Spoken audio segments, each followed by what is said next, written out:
60 वयानंतर पायांच्या तक्रारी 100% गायब। हे 3 विटॅमिन घेऊन बघा, पायातील सर्व नसा तुमच्या लगेचच मोकळ्या होतील। आता बघा, वयाच्या 60 वर्षानंतर जवळपास 80% वृद्ध लोकांच्या पायामध्ये आणि शरीरामध्ये बदल घडायला त्या ठिकाणी सुरुवात होते। त्यामधलं आता आपण जर विचार केला तर सगळ्यात जास्त बदल आपल्या हाडामध्ये या ठिकाणी वयाच्या 60 नंतर व्हायला सुरुवात होते। 60 वर्षानंतर शरीरामध्ये तुमच्या मोठा बदल घडून येतो। तो हळूवार होत असतो आणि शांतपणे बदल होत असतो। हाडं कुमकुवत व्हायला हळूहळू सुरुवात होते आणि रक्तप्रवाह त्या ठिकाणी मंदावतो आणि सर्वात आधी कुमकुवत होतात ते म्हणजे आपले पाय। ही गोष्ट अनेकांना माहिती नसते। उभं राहणं, चालणं, आधी काम करणं ही अवघड वाटायला तुम्हाला लागतं, कारण सुरुवात होते ती म्हणजे पायाच्या अशक्तपणापासूनच।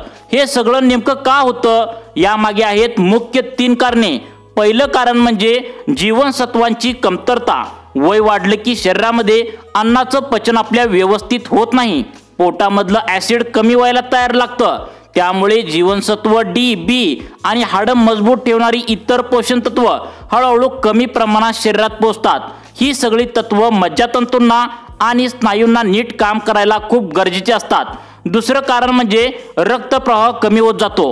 वयानुसार रक्ताची गतीही कमी होते, त्यामुळे पायामध्ये ऑक्सिजन आणि पोषण नीट त्या ठिकाणी पोहोचत नाही। त्याचाच परिणाम म्हणजे पाय पटकन थरथरतात, त्या ठिकाणी वारंवार गोळे येतात आणि चालताना पाय जड वाटतात। तिसरं कारण म्हणजे हालचाली कमी होणं। वयोमानानुसार लोक जिना चढणं पूर्णपणे टाळतात आणि कमी चालतात, त्यामुळे पायांचे स्नायू अजूनच कुमकुवत होतात। तुम्ही जशी त्या ठिकाणी चालत राहता तर ती योग्य पोषण मिळत नसेल तर स्नायूंना पुन्हा एकदा ताकद येत नाही। पण चांगली गोष्ट म्हणजे ही 3 जीवनसत्व भरून काढली तर फक्त काही दिवसातच पायामध्ये आपल्या आयाशी पहिल्यासारखी ताकद या ठिकाणी येते आणि हलकं चालणं परत येऊ शकतं। चला तर मग आता व्हिडिओच्या सुरुवातीला आपण या ठिकाणी पाहूया की 3 जीवनसत्वाबद्दल या ठिकाणी माहिती जाणून घेऊया। पहिलं जीवनसत्व म्हणजे विटॅमिन D3। हे एक सामान्य जीवनसत्व नाही, तर ते मज्जातंतूंना, हाडांना आणि स्नायूंना पुन्हा सुरू करणारं एक जणू मास्टरच बटन आहे। मग ते विटॅमिन कोणतं आहे बघा। आता बघा, विटॅमिन डी पहिलं जीवनसत्व। यामध्ये अडचण अशी आहे की वयाच्या 60 नंतर हे पोषण तत्व शरीरामध्ये तयार होणं खूपच कमी होतं। त्वचा पातळ व्हायला सुरुवात होते, यकृत, मूत्रपिंड त्या ठिकाणी, त्याशिवाय सूर्यप्रकाशातही आपण कमी वेळ त्या ठिकाणी जात असतो आणि यामुळे शरीरातील अनेक यंत्रणा मंदावत असतात। त्या ठिकाणी स्नायू कुमकुवत होत असतात, पाय जड पडतात आणि चालण्याची त्या ठिकाणी गती हळूहळू कमी होते। आपल्या वयाच्या 60 नंतर आपल्या शरीराचा तोल बिघडायला लागतो, कारण शरीरामध्ये हळूहळू पण सतत विटॅमिन D3 ची कमी त्या ठिकाणी होत जातं आणि हे एक अत्यावश्यक पोषक तत्व आहे। विटॅमिन बी, विटॅमिन D3 इतकंच महत्त्वाचं का आहे, कारण हे शरीरात कॅल्शियम शोषून घेण्याचं काम त्या ठिकाणी या ठिकाणी करत असतं, जे हाडं मजबूत घेण्यासाठी ठेवण्यासाठी फार गरजेचं असतं। हे विटॅमिन स्नायूंना नीट त्या ठिकाणी आकुंचन प्रसारण करायला मदत करतं, मज्जातंतूमधून संदेश पोचवायचं सुरळीत काम करत असतं आणि वय वाढल्यानंतर जे स्नायू हळूहळू कमजोर होतात त्याला देखील थांबवतं। जेव्हा हे कमी होतं तेव्हा शरीर जणू एक त्या ठिकाणी जुनं यंत्र झाल्यासारखं वाटतं, अस्थिर, थकलेलं आणि कमजोरीने भरलेलं। मग त्या ठिकाणी आता आतड्याची कमतरता, तसेच त्या ठिकाणी यामध्ये ओळखू लागते। जर का तुम्ही चालत असाल तर शिडी चढत असाल तर त्यावेळी लगेचच तुम्हाला थकवा जाणवत असेल, उभं राहिल्यावर पाय थरथरत असतील, रात्री पायात गोळे त्या ठिकाणी चढत असतील, पाय जड वाटत असतील तर आणि तुम्हाला पटकन हे आता वळता येत नाही। बघा, इकडे तिकडे वळायला लागलं तर पटकन ओळखता येत नाही। कधी कधी कमरेत, गुडघ्यात, टाचामध्ये वेदना जाणवतात। काही लोकांना त्यासोबतच चिडचिड होते, सौम्य जाणवतो, त्या ठिकाणी तणाव जाणवतो, झोप न लागण्याचा त्रास होतो। ही सगळी लक्षणे जर तुमच्यात असली तर समजून जायचं आहे D3 कमी झाले तुमच्यात। मग हे वाढवायचं कसं आता बघा, कारण त्याशिवाय पायात ताकदच राहत नाही। मग हे वाढवायचं कसं बघा। आता बघा, या ठिकाणी आता याची लक्षणे जर तुम्हाला असू शकतात पण त्याकडे तुम्ही अजिबात दुर्लक्ष करू नका। प्रेक्षक मित्रांनो, प्रश्न असा येतो की D3 हे फक्त आपल्याला आहारातूनच मिळू शकतं का? तर नाही, हे सहज शक्य होत नाही। आपण जर रोज मासे, अंडी, दूध खाल्लं तरी सुद्धा आपल्याला पुरेशा प्रमाणात D3 मिळत नाही। त्यामुळे आपल्याला कधी कधी D3चं त्या ठिकाणी सप्लिमेंट घेणं गरजेचं आहे। आता नेमकं कोणत्या लोकांनी सप्लिमेंट घ्यायला सुरुवात करायला हवी? जर का तुमचं वय वर्ष 60 वर्षापेक्षा अधिक असेल, तुमचं सूर्यप्रकाशात जाणं अगदी कमी असेल, चालताना किंवा उभं राहताना तुम्हाला डगमगल्यासारखं वाटत असेल, कधी तुम्हाला पडल्यासारखं वाटत असेल, हाडं ठिसूळ झाल्यासारखं वाटत असतील, तुमच्या आहारात दूध आणि मांस घेणं कमी असेल, तर तुम्हाला D3 सप्लिमेंट घेण्याची आता गरज आली आहे। पण एक गोष्ट लक्षात ठेवा, जर D3 बहुतेकांसाठी सुरक्षित असलं तर ते खूप जास्त प्रमाणात आणि सतत घेतल्यास तुम्हाला या ठिकाणी त्रास सुद्धा आता होऊ शकतो। त्यामुळे नेहमी प्रमाणात घ्या आणि शक्य असेल तर डॉक्टरांच्या सल्ल्याने घ्या। आता दुसरे जीवनसत्व म्हणजे B12। आता बीट हे 60 वर्षावरील लोकांसाठी खूप महत्त्वाचं आहे। आजकाल आपण बघतो वयाच्या 40 नंतर BT कमतरता या ठिकाणी बऱ्याच लोकांमध्ये आढळतं। आता त्या ठिकाणी याच गोष्टीला बऱ्याचदा दुर्लक्ष केलं जातं। बहुतेक लोकांना माहिती असतं की त्या ठिकाणी बीट स्मरण त्या ठिकाणी शक्ती आणि ऊर्जेसाठी महत्त्वाचं आहे, पण फार थोड्याच लोकांना माहिती आहे की त्या ठिकाणी बीट मेंदू आणि पायामधील स्नायूमध्ये योग्य संवाद ठेवण्याचं काम करतं। आता त्या ठिकाणी जीवनसत्व मज्जातंतूंना मजबूत त्या ठिकाणी ठेवण्यासाठी हालचालीमध्ये समतोल राखतं आणि हालचालीला योग्य प्रतिसाद देण्याची आता गती यामध्ये असल्यामुळे आता हे फायदा करून देतं। जेव्हा बीट शरीरात त्या ठिकाणी कमी होतं तेव्हा मेंदू आणि शरीर याच्यामधलं संपर्क कमी होतो। याची लक्षणे आपल्याला सुरुवातीला पायामध्ये दिसून येतात। B12 कमी असेल तर त्या ठिकाणी काय दिसू शकतं? तर बघा, पायामध्ये जळजळ, पायामध्ये टोचणं, सुन्नपणा जाणवतो, कमी उभा राहिल्यावर चालताना त्या ठिकाणी पायात जीव नसल्यागत वाटतं। तर अशा वेळी तुम्हाला नेमकं काय करायचं आहे बघा। आता बघा, या ठिकाणी तुम्हाला थरथरणं, पायात अशक्तपणा असं वाटू लागतं, कधी चालताना डगमगणं, तोल जाणं, आधाराशिवाय चालणं ही कठीण होत जातं। ही सगळी B12 कमतरतेची लक्षणं आहेत। काही लोकांना मूड बदलणं किंवा नैराश्य येणं, विसरबोळेपणा होणं, डोकं त्या ठिकाणी दुखणं असंही वाटू लागतं। सगळ्या लक्षणांकडे बरेच जण लोक दुर्लक्ष करतात। त्यांना असं वाटतं की वयोमानामुळे हे होत आहे, पण खरं म्हणायला गेलं तर ही सगळी लक्षणे बीट कमी झाल्यामुळेच त्या ठिकाणी होत असतात। आता ही कमतरता वृद्धांमध्ये का जास्त आढळते याची मुख्य 2 कारणं आता डॉक्टरांनी या ठिकाणी तुम्हाला सांगितले आहेत। पहिलं कारण म्हणजे शरीरामध्ये आता शोषण कमी होतं। वय वाढलं की पोटातील आम्लाचे प्रमाण कमी होतं आणि जर आम्ल त्या ठिकाणी कमी करणारी औषध जर तुम्ही घेतली, जसं की तुम्हाला माहित आहे त्या ठिकाणी रेनेडिन, त्या ठिकाणी ओप्रेमोझोल ही या प्रकारची जर औषध तुम्ही घेत असाल तर अशा परिस्थितीत आतून बीट मिळवणं कमी होत असतं। दुसरं कारण म्हणजे आहारात त्या ठिकाणी मर्यादामध्ये मांस, मासे, अंडे आणि दूध ही बीटीची प्रमुख स्रोत आहेत। जर तुम्ही कमी मांसाहारी असाल, त्या ठिकाणी पूर्णपणे तुम्ही शाकाहारी असाल, बीटचं त्या ठिकाणी सहजपणे कमी होऊ शकतं। आणि काही वेळा त्या ठिकाणी तुमचा आहार पौष्टिक असूनही शरीरात ते नीट त्या ठिकाणी शोषण घेत नाही, त्यामुळे अनेक लोकांना बीटची कमतरता जाणवते। आता B12 हे आपल्या शरीरामध्ये नेमकं काय काम करतं? तर बघा, हे तुमच्या मज्जातंतूंना रक्षण देणारं आवरण तयार करतं, लाल रक्तपेशी तयार करतं, स्नायूमध्ये ऑक्सिडेशन त्या ठिकाणी पोहोचवतं, ऊर्जा तयार करतं, मेंदूपासून पायापर्यंत संदेश पोहोचवण्याचं काम करतं। मन स्नायूंना नीट करण्यासाठी ऊर्जा या ठिकाणी बीट कमी असल्यामुळं प्रॉब्लेम येतो। मग आता कसं मिळवायचं बघा।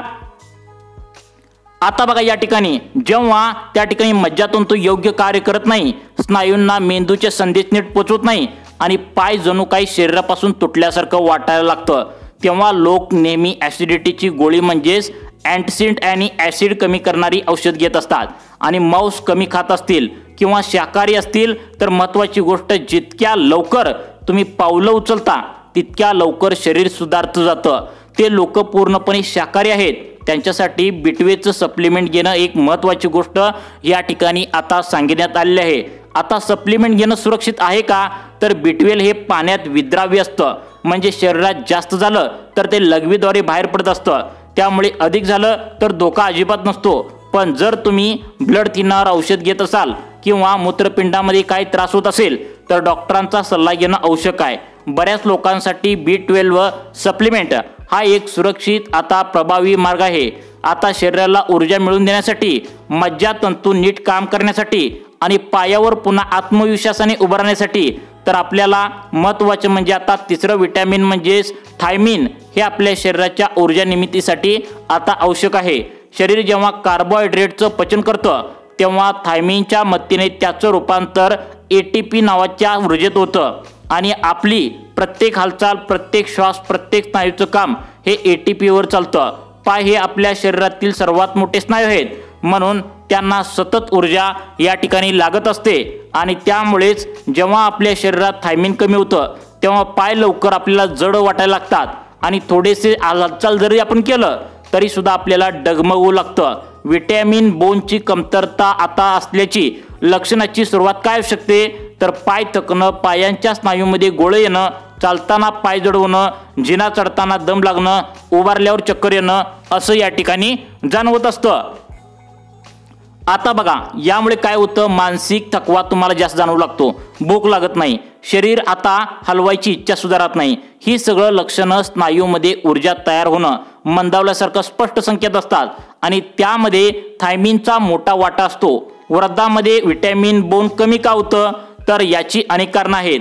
वय वाढलं की पचनसंस्थेची शोषण होतं, कमी शक्ती त्या ठिकाणी होते, ज्यामुळे जे अन्न खातो त्यातून थायमिन नीट शोषलं जात नाही।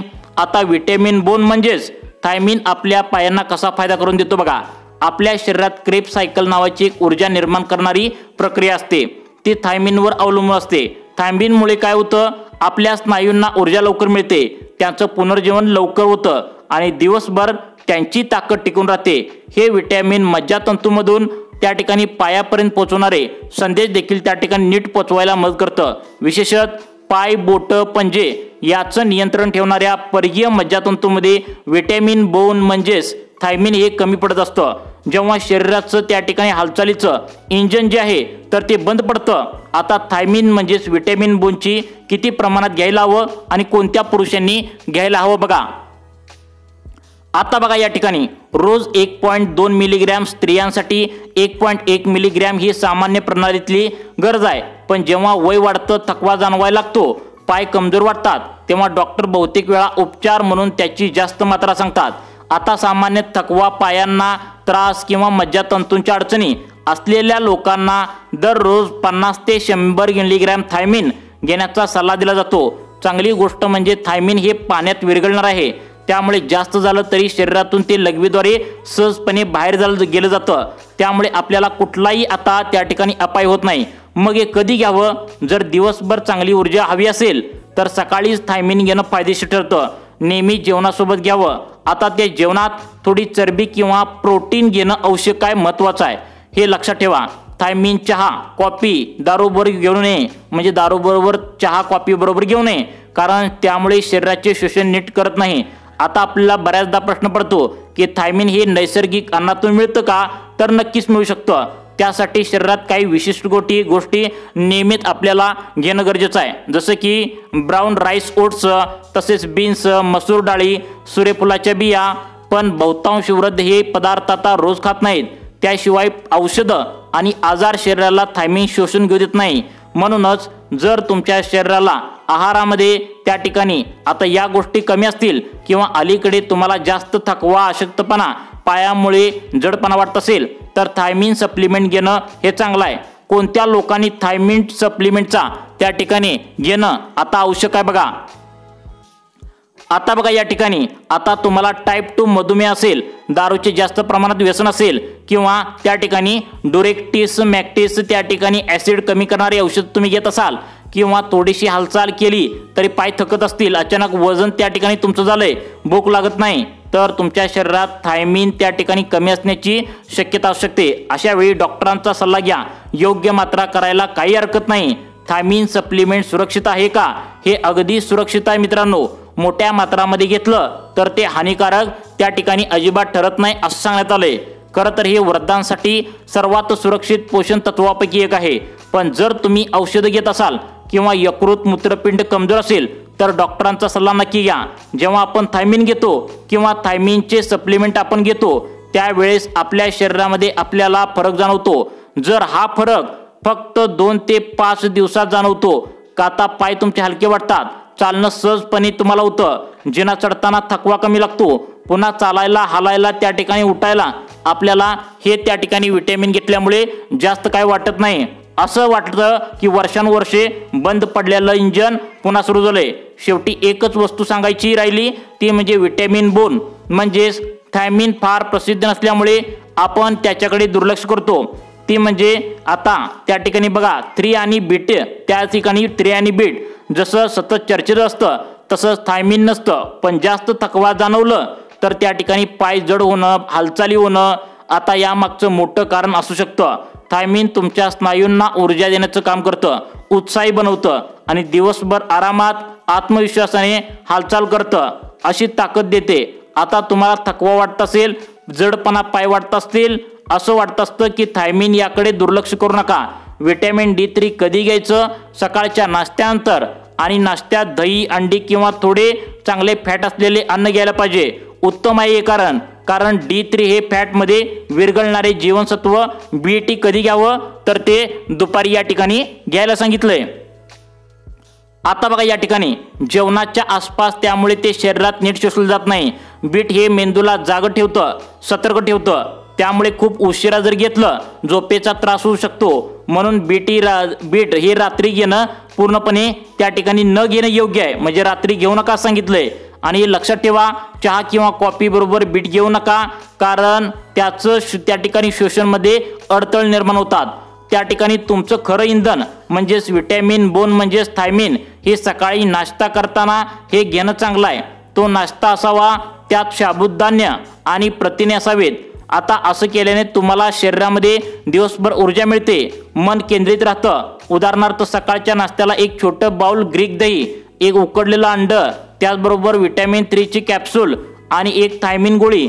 दुपारी आता वापरलेल्या भाज्या, त्या ठिकाणी थोड्याशा ग्रीक केलेला मासा किंवा टोफू, त्यासोबतच विटॅमिन B12 त्या ठिकाणी टॅबलेट, चघळईची गोळी। ही रचना तुमच्या शरीराला योग्य त्या ठिकाणी प्रमाणात सगळी पोषण तत्व मिळवून देतात। जर तुम्ही मल्टीविटॅमिन्स त्या ठिकाणी घेत असाल तर त्या बॉटलवरचे लेबल नीट वाचा, कारण अनेक ज्येष्ठ नागरिकांनी बनवलेल्या त्या ठिकाणी मल्टीविटॅमिन गोळ्यामध्ये ही महत्त्वाची जीवनसत्व फार या ठिकाणी कमी असतात।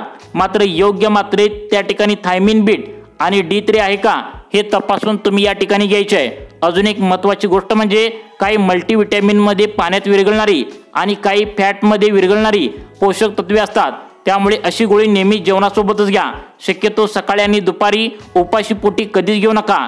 जास्त घेतलं तर त्या ठिकाणी फायदा होईल असं अजिबात नाही, नेहमी प्रमाणातच घ्या। डॉक्टरांचा किंवा फार्मासिस्टचा सल्ला घेतल्याशिवाय स्वतःहून मात्रा वाढवून घेऊ नका। विशेषतः जर तुम्हाला काही जुने आजार असतील किंवा तुम्ही आधीच औषध घेत असाल, कारण योग्य सल्ल्याशिवाय घेतलेली गोळी कधी कधी त्रास देऊ शकतं। आता जसं की विटॅमिन D3 हे चरबीत विरघळणार असतं, जर तुमच्या शरीरात कॅल्शियमचं प्रमाण वाढू शकलं असतं तर त्यामुळे मूत्रपिंडात खडे, आता बद्धकोष्ठात मळमळ, त्या ठिकाणी चक्कर किंवा गोंधळ जाणवू शकतो। तर प्रेक्षक मित्रांनो, कुठल्याही तुम्हाला विटॅमिन्स घ्यायचे असेल किंवा विटॅमिन जर तुम्हाला सप्लिमेंट्स घ्यायचे असतील तर डॉक्टरांच्या सल्ल्यानेच घ्या, कारण तुमच्या वयोमानानुसार योग्य विटॅमिन घेणं गरजेचं आहे। त्यामुळे सर्व जे सांगितले तर ते डॉक्टरांच्या सल्ल्यानेच घ्या। व तुम्हाला आरोग्याविषयी अशाच प्रकारचे व्हिडिओ पाहण्यासाठी आमच्या लाईफ चेंज मोटिवेशन या चॅनलला आत्ता सबस्क्राईब करा। धन्यवाद।